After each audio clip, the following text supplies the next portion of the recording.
Right, so we're at 35,000 feet, fairly heavy. Maybe we can see the hockey sticks, maybe we can't, it doesn't really matter. But for some reason or other, situation normal, two people reading the paper like this, the auto throttle drops out without reporting that it's dropped out. The thrust levers close for some reason and the aircraft starts slowing down. Now the first thing that we are going to find in these circumstances is that we are going to get low speed buffet. We may or may not encroach the 1.2 VS and get an airspeed low, it doesn't really matter at this point for the purposes of this exercise. But we are now on notice that we have got an approach to the stall, so we're going to do a stall recovery. Now, if the thrust levers are back on the idle gate at high level, it will take approximately 8 seconds for the engines to spool up. That's a long time, 8 seconds. Secondly, during that time, what is the good airplane trying to do? Well, if you think about the mode select panel, up here it's going to have 35,000 feet, isn't it? And of course, because it's got 35,000 feet in the aeroplane, in the mode select panel, the good autopilot is going to try and maintain it. So during that time, what is happening to the drag on the aeroplane? Of course, it's scooting up like that as the aeroplane pitches up, trying to hold that 35,000 feet. So you do the stall recovery checklist. Stall recovery! Thrust levers fully forward, the auto throttle out, speed brake down, leave the autopilot in, which is going to try and continue to hold 35,000 feet. You're way up on the drag curve, your engines are going to take forever to spool up. It may well be that you do not have enough power to pull yourself off the drag curve. And you may make a bad situation very much worse. So for simple people like me, I say to myself, above 20,000 feet, if I have a stall warning, then I will do a manual recovery. Because quite frankly, I'd rather lose 3,000 feet in the recovery than 30,000 feet by fully stalling it. So you may not, depending on your aircraft type and the engines and where you catch this, you may not have enough power to pull yourself off the drag curve and hold 35,000 feet. Interestingly, in the Boeing training manual, they say at high level, if you're going to leave the autopilot in, then you hit vertical speed and wind 3,000 feet a minute in from memory. In other words, you create a little bit extra thrust by trading kinetic energy. Now, we don't have that facility. We only have a manual recovery and an automatic recovery. And all I would say is that a prudent captain will be watching very, very carefully if you are involved in a stall recovery at high level to make sure that the recovery is actually happening. Because if not, then you have to go into the manual recovery, which is to disconnect the autopilot, pitch the aircraft down, rolling the wings level, and of course checking the speed brake is in. Now, one of the interesting things in the environment, in a classroom, is that somebody will have got the memory items slightly muddled or wrong. And that is a hook that I'm going to come back to in a little while. Because the important thing to realise is that we spend the vast majority of our flying life up here. Funnily enough, just rub that out, Coffin Corner. Do you remember that? Where if you slow down, you're in bear country, and if you speed up, you're in bear country, which is what those hockey sticks are telling you. Therefore, it begs the question for me, why a professional crew will ever have 2 newspapers out at the same time. certainly by 9.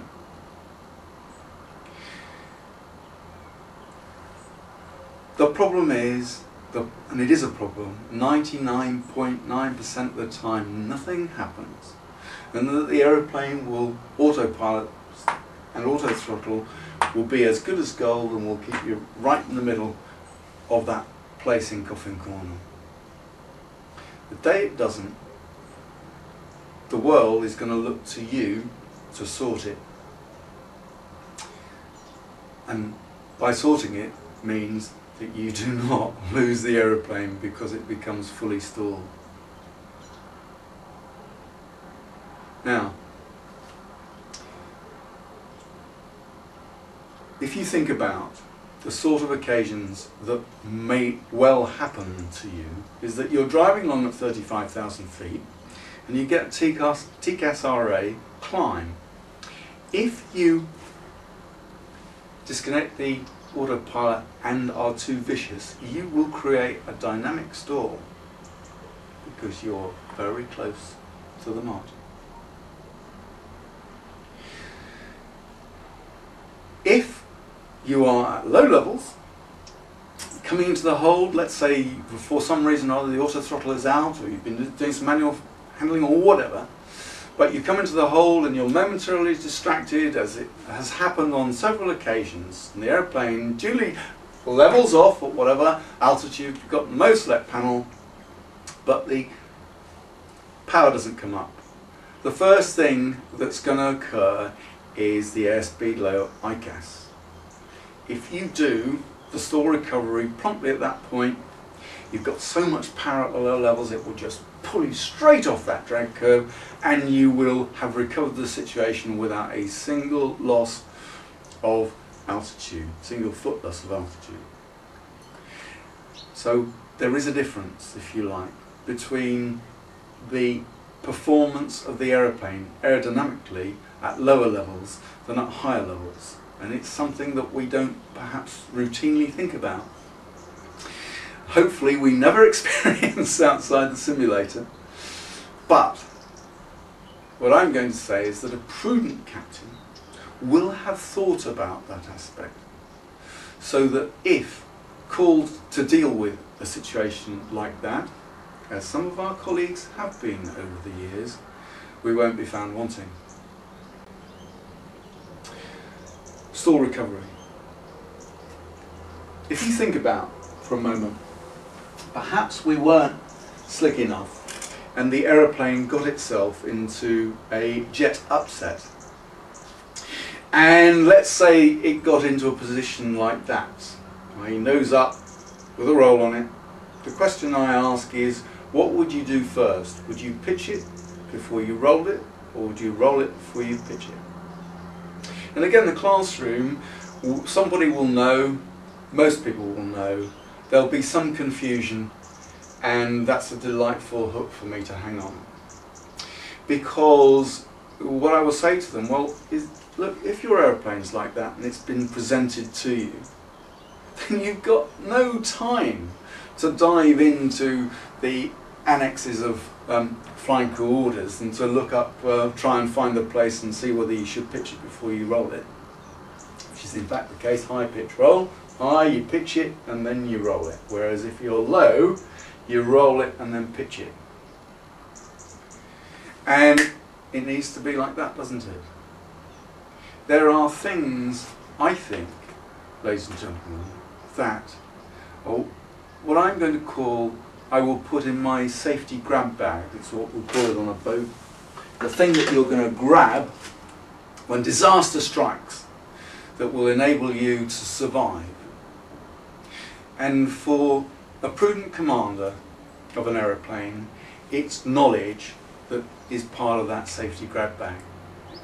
And that is that if you get put into a position where you are called upon to use aviation skill to save the day, you know what to do and you're going to get it right. I ask a group, when did you last read the part in the flying manuals that says procedures beyond the scope of the QRH? And most people, because they're on a command course, will say, oh, I've just read it recently. well, that's great. I want you to think about the fact that a commander really ought to have that stuff, which is predominantly aerodynamic common sense, in random access memory. Because if your aeroplane is breaking up round about you, you have no chance whatever to dig out the flying manual and read the advice about what it is sensible and not sensible to do.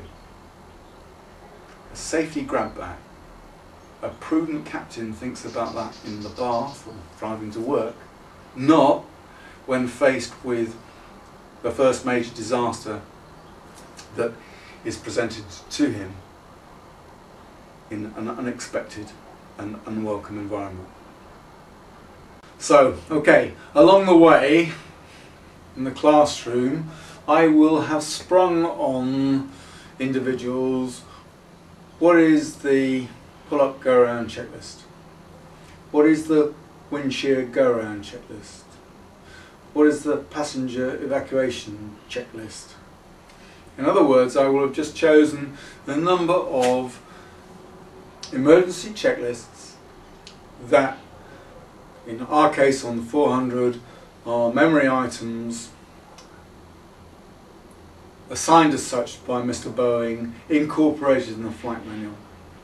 And I will have, in the same way that I indicated earlier, just logged, no more, that there were errors in the answers. There will be. The reason I came to this conclusion is that in the simulator environment, or indeed in any training environment, if you spring a checklist like this on people when they haven't been thinking about it, then the chances are there will be an error in the response. And I think that it is worthy for you and I just to think about this for a moment, because I use the homily that if I went to see a Harley street specialist, chances are I go and see him for 10 minutes and he'll send me a bill for £1,000. So what was I buying? Was I buying his time? Oh no. But I was buying his skill and his expertise. And I'd be quite rightly pissed off if he hadn't kept up to date with the particular medical science that I was interested in as a patient. And my own view is that that is no different to those of our customers that have bought a ticket on a British Airways aeroplane in relying on my skill and my expertise. In other words, I believe that it is incumbent on me, the commander, to have at my fingertips in random access memory at all times, word perfectly, any of the emergency checklists. Now, I don't know what you need to do, but I'll tell you what I need to do. Every time I go flying, I review a series of cards which, if you like, revitalises or refreshes my memory of the emergency checklists and various other important items about the operation. And I do that every time I go flying. And I do it because I believe that my contract, my moral contract, between my professionalism and their purchase of the ticket requires that should I be faced with an emergency that has memory items, I get them word perfect, I get them right first time without fail. Because I can put it in other terms, like Mr. Boeing, in writing these checklists, assumed that it was more important that I could make an error, if you like, from memory and needed to get these checklists done quickly rather than, if you like, pick up the QRH, open it and read it and do it that way. Now, for you into the future, well, happily, Boeing and presumably Airbus will be doing the same thing there, in effect reducing the number of emergency checklists that have to be committed to memory. They're simplifying the QRH generally into a more logical sequence, and that will help. But in the meantime, never ever let someone ask you what the memory items of a emergency checklist and get it wrong. I don't know about you, but I couldn't live with myself if that was the case. If you think about it, if you ever have to order a passenger evacuation checklist, you are having, by definition, the worst day of your aviation career. Well, that's certainly the way I think about it. And yet, if I sprung that on you in the simulator, 5 out of 10 of you will get it wrong in one way or another. And my view is that if you get it wrong in the simulator, the chances are you'll see the same sort of thing in the aeroplane. I am not, never have been, a believer of someone who does something in the simulator and turns around and says, oh, well, I wouldn't do this in an aeroplane. And the reason is that I can pull out of SESMA and incident report data, accident report data, any number of examples to prove that people do in the aeroplane exactly what they did just on the simulator. So the simulator is a very real representation of what goes on in the aeroplane, principally because in the simulator you're thinking about emergencies going to happen, shit happens, and in the aeroplane it rarely does. So when it comes at you off left base, then you're already, if you like, on your back foot. And it is that, or an understanding of that being a problem, if you like, that makes me suspect that, given a real emergency, people will deal with it in the same way that they do unexpectedly. If the aeroplane or simulator presents that problem unexpectedly, unannounced, unplanned for, and when you see the result, that is probably reality. So, a situation sprung on a crew in a simulator requiring a passenger evacuation checklist. 5 people out of 10 will make errors. Fact, in my experience. Usually the co-pilot will pick up that there's a passenger evacuation checklist being ordered, not by the captain commanding passenger evacuation checklist, no. Actually, because he picks up on the captain saying this is an emergency, evacuate. So, back to my homily, there are very, very few emergency checklists. Those checklists have to be got 100% right every time should you ever need to perform them. And you must take whatever need, or whatever means that you need, what is appropriate to your thinking, the way in which you remember things, the way in which you can bring things to fruition immediately, in order that they are there today, tomorrow, the day after tomorrow, and so on into the future. I just cannot overemphasize how important that is. Okay, so just to summarize then, just staying with the passenger evacuation checklist and recognising, yes, this is the worst day of my aviation career. 1. Is it necessary to know the other crew members' drills? Answer, yes, of course it is. You might be the only one left. 2. Is it necessary to know it from memory even though it's in front of you on the control column? Answer, of course.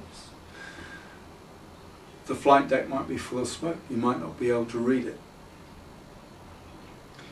3. Is it vital to know it word perfect? Absolutely. You can remember perhaps the tragedy of a passenger evacuation that went well because the equivalent instruction, this is an emergency, evacuate, was transmitted to air traffic control, not to the passenger cabin. And of course, lastly, we must recognise what the operations manual says. And the operations manual says quite clearly that after the memory items of an emergency checklist is complete, then the QRH is picked up and read. And the QRH is there to pick up any errors, if you like, from the memory items that were done. Now, unless there are urgent and compelling reasons to deviate from the standard operating procedures of British Airways. So if there are flames licking up your backside, that would be urgent and compelling, okay? Then we're going to read the QRH. And why are we going to do this? Because if you are certainly in a wide body, if you order a passenger evacuation checklist, there are going to be injuries.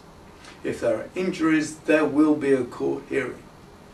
And just for your own protection, in that court hearing, if you had done everything in accordance with the standard operating procedures of British Airways, you're cast iron. You're cast iron. So it makes sense to me, not only from a moral perspective, a professional perspective, which is where I come from in this, but also just from a self-preservation perspective, to get it right, to do what is required.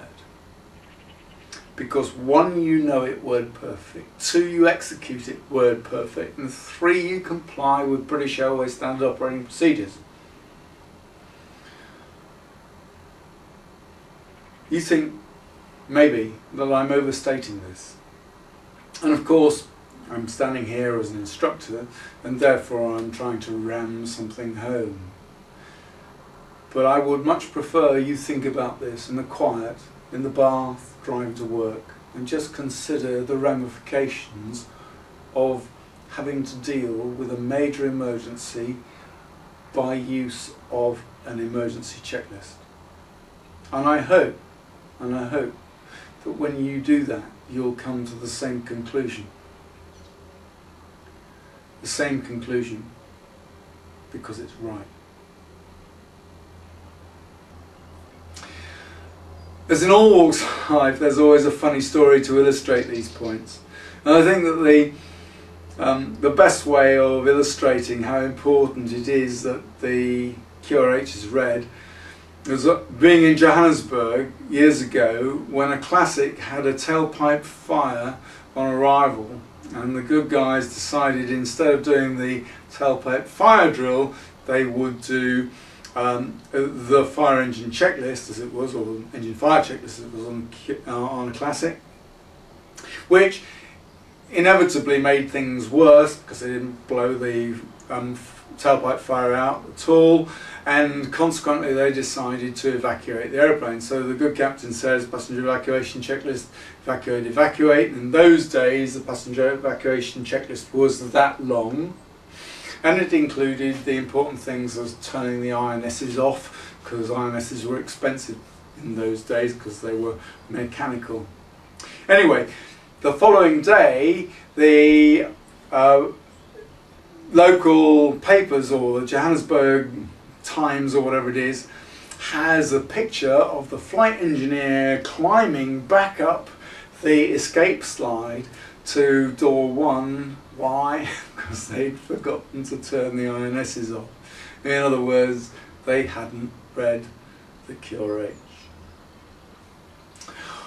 Well, it's time we lightened up a bit, and I'd like to move on, if I may, to, if you like, the abnormalities or degradation of airworthiness, as I call it, when something goes wrong, and how we might think about managing the situation.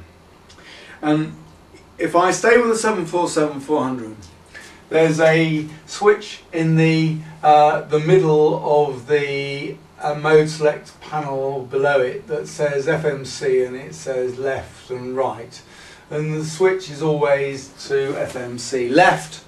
And when I ask the guys if they think about practically what does that mean, they'll finally get to a point where it was actually, if we were hand flying the aeroplane and I said you have control, so you driving the aeroplane, you're driving the aeroplane, okay, and you said you have control, I'm driving the aeroplane, the same thing is true about the FMC. The FMC left, the left FMC is driving the aeroplane.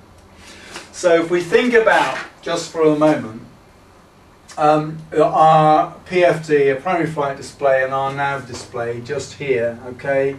Up here we will see speed, and we will see LNAV and VNAV.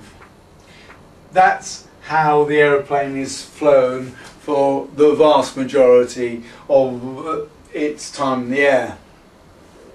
And it actually says VNAV path, to be honest. Path, okay? So, what I'm going to propose to you is that the left FMC fails.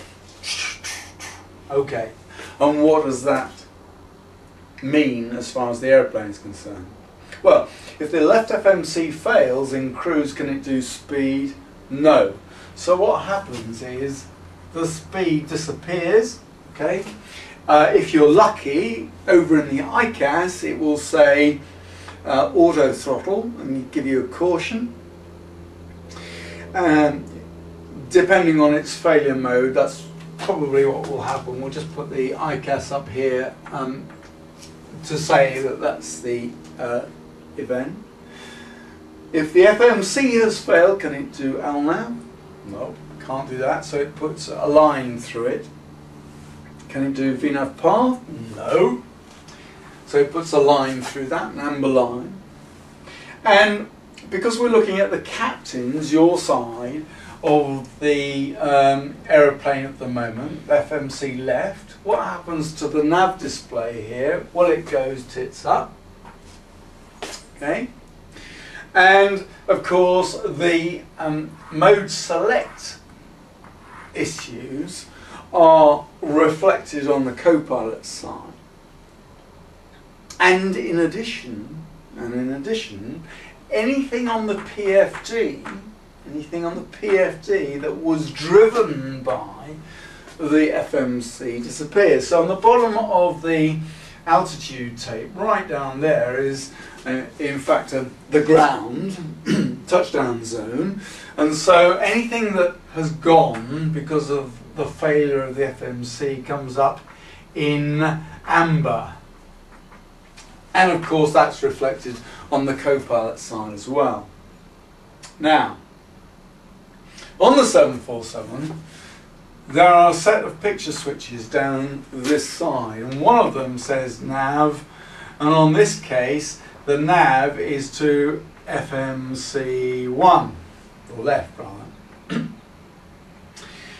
The equivalent on the co-pilot side is actually FMC right, no surprise. So his ND is actually being driven from the right FMC, which by definition is still working.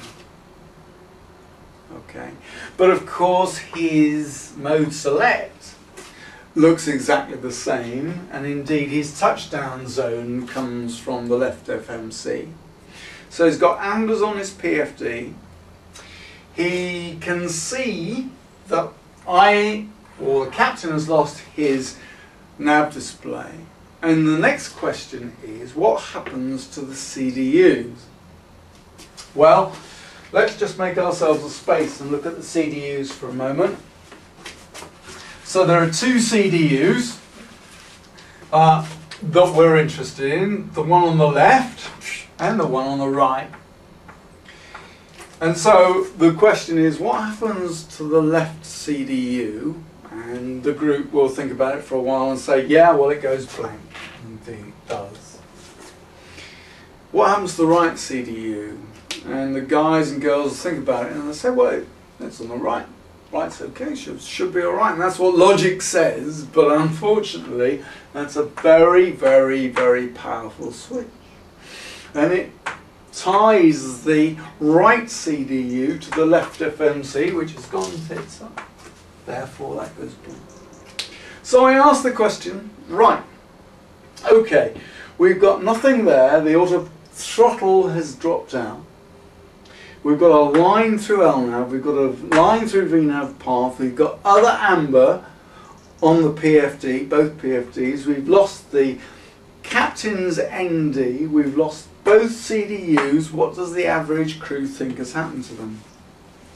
And of course the average crew thinks they've had a dual FMC failure.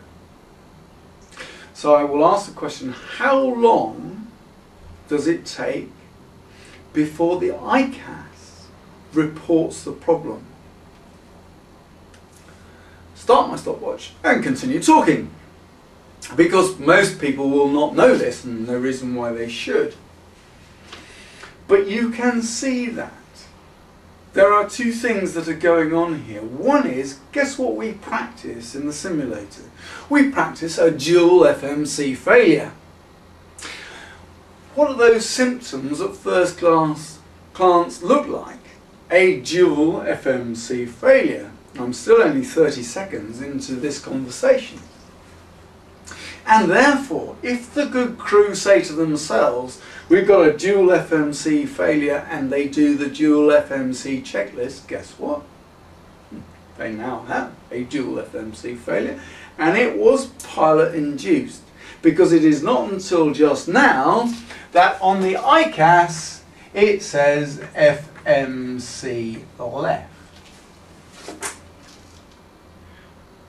Now, if they do the FMC left checklist, then guess what? It says, to all intents and purposes, turn that switch to the right FMC and you're back with a fully equipped aeroplane. So what are the morals of this story? One, in the simulator we show you a number of failures.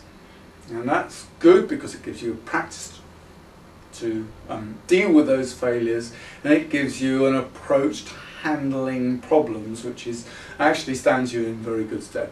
No doubt about that. Downside. It always has a downside in that if you are presented with symptoms that look similar to, or even are identical to, those that you've seen in the simulator, chances are you do a mental leap to say, I know what the problem is and therefore I know what the answer is. And that really is quite a difficult thing to resist. Secondly, that on the older new technology airplanes, when a computer, when the airplane was developed, was considered fast if it was a 286 computer. If you can remember that far back. The ICAS may take up to 50 seconds, nearly a minute, to report what it sees, because it's only going to report when it goes through its cycle and it says, oh, I've got a problem here. Left FM seems duff, I'll tell the guys. And in that time, if you have misinterpreted, misdiagnosed the problem and leapt into a solution, you can actually make things very significantly worse. Very significantly worse.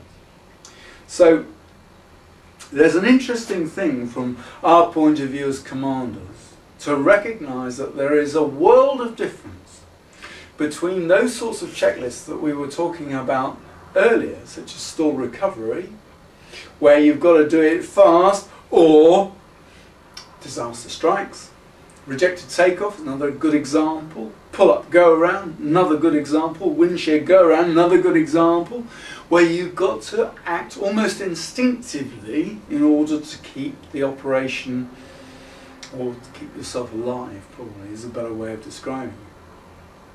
And other sorts of emergencies or abnormalities where time spent on diagnosis is never wasted. There's a really good issue about DODAR, you know? And as far as I'm concerned, you don't have to get any further than the first D, diagnosis. So unless you're faced with a major emergency that requires instantaneous action, sitting on your hands seems to me to be the best thing a prudent commander can ever do. In the first instance, and on the 747-400, it will take at least 50 seconds for the computer to go through its cycle and report the problem. Secondly, it allows, during that time, if you are approaching the problem, what I would call properly, an intelligent diagnosis of what do we see around here, and to avoid what I would call confirmation bias. In other words, that you think you've seen it before, therefore you know the answer.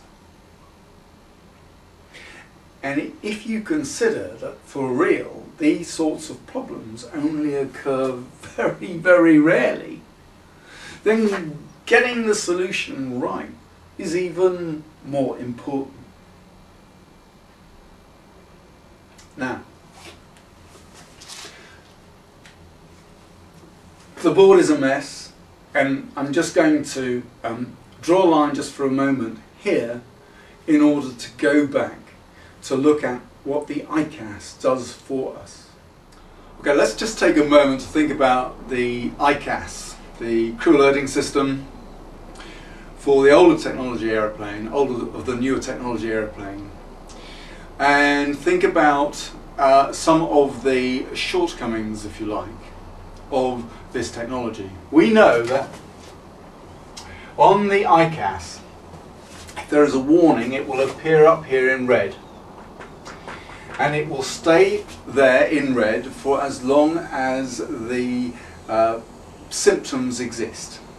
So, if we think of fire engine 1, let's say, it says fire engine 1 up there, it will have brought, of course, the engine fire bell and the master warning light, the warning light cancelling the bell, but the message fire engine 1 is going to stay up there for as long as a fire is detected in engine 1.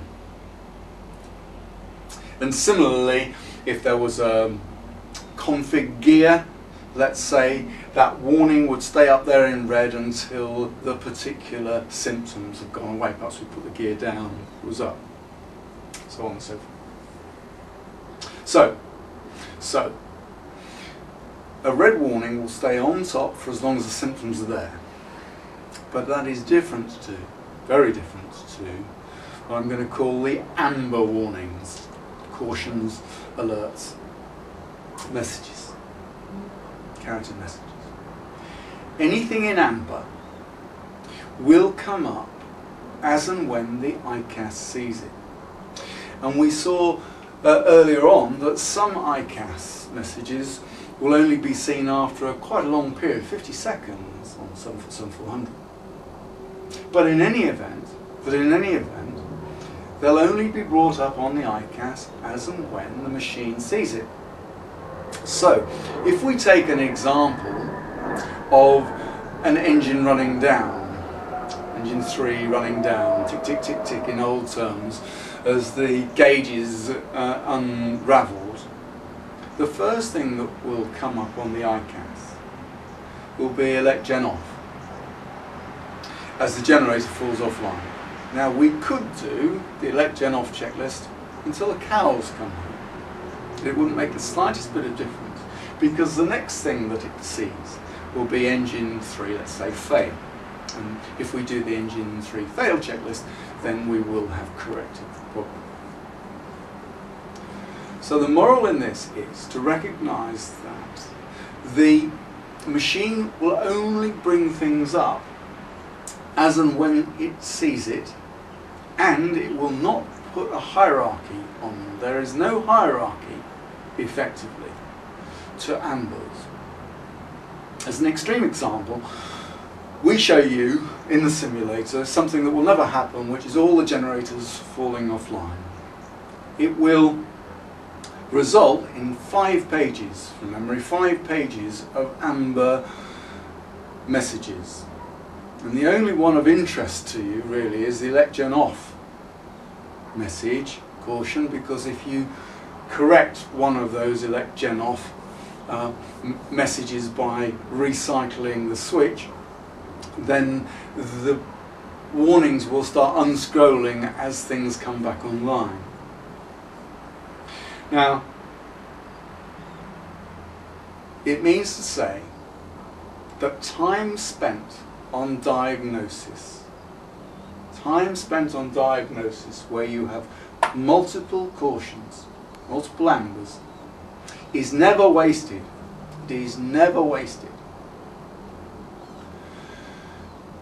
Understanding the root cause of a number of indications here on your crew alerting system and tying it down to the correct checklist is one of the most important aspects when the ICAS is providing you with information in its rather simple computerized fashion.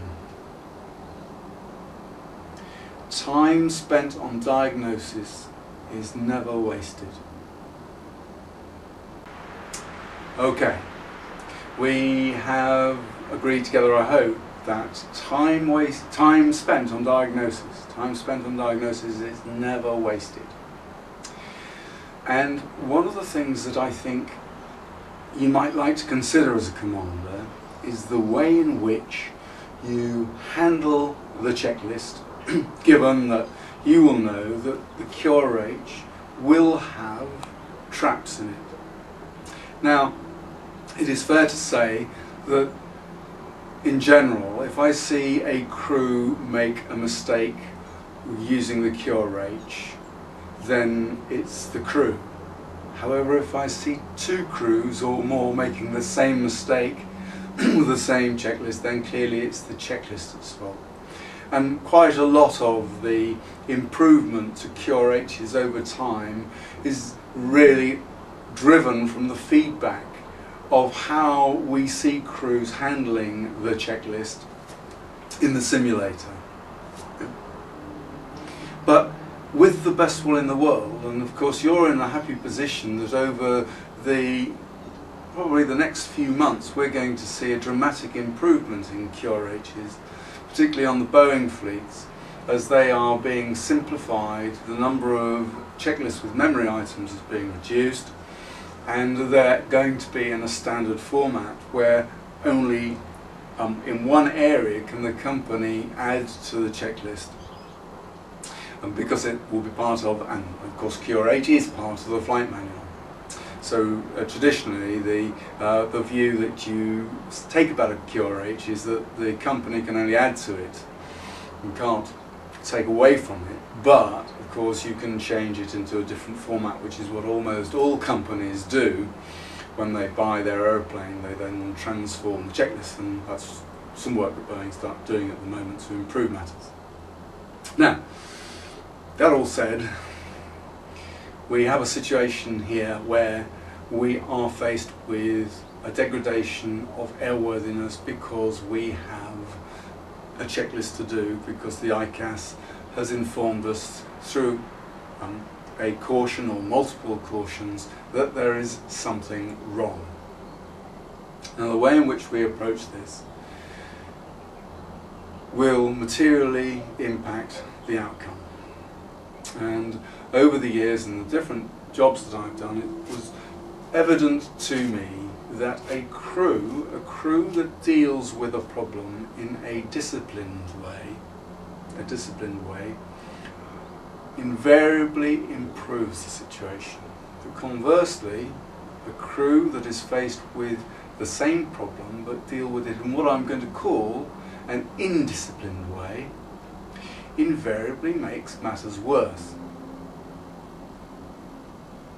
So, what I'm going to try to share with you is the way in which I try to keep myself on track when I am faced with a problem. Whether it's an airworthiness problem, a passenger problem, any problem, the word problem appears on my flight deck. And in great neon signs up here comes the following.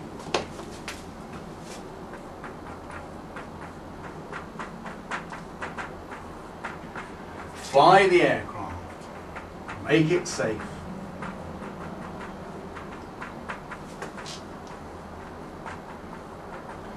Keep it safe.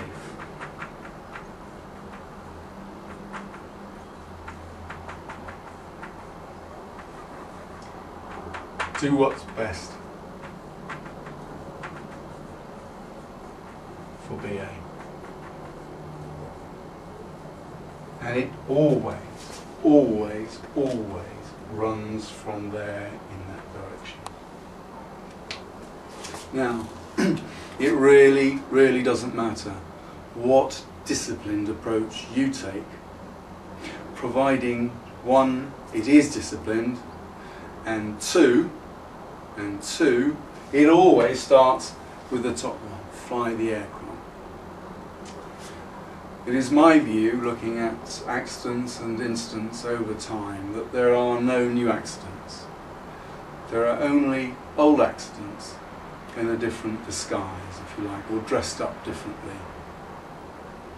And you may well recall a tragedy many years ago now where a Lockheed TriStar flew into the Everglades near Miami, whilst the guys, all three of them, were working out why they didn't have 3 greens.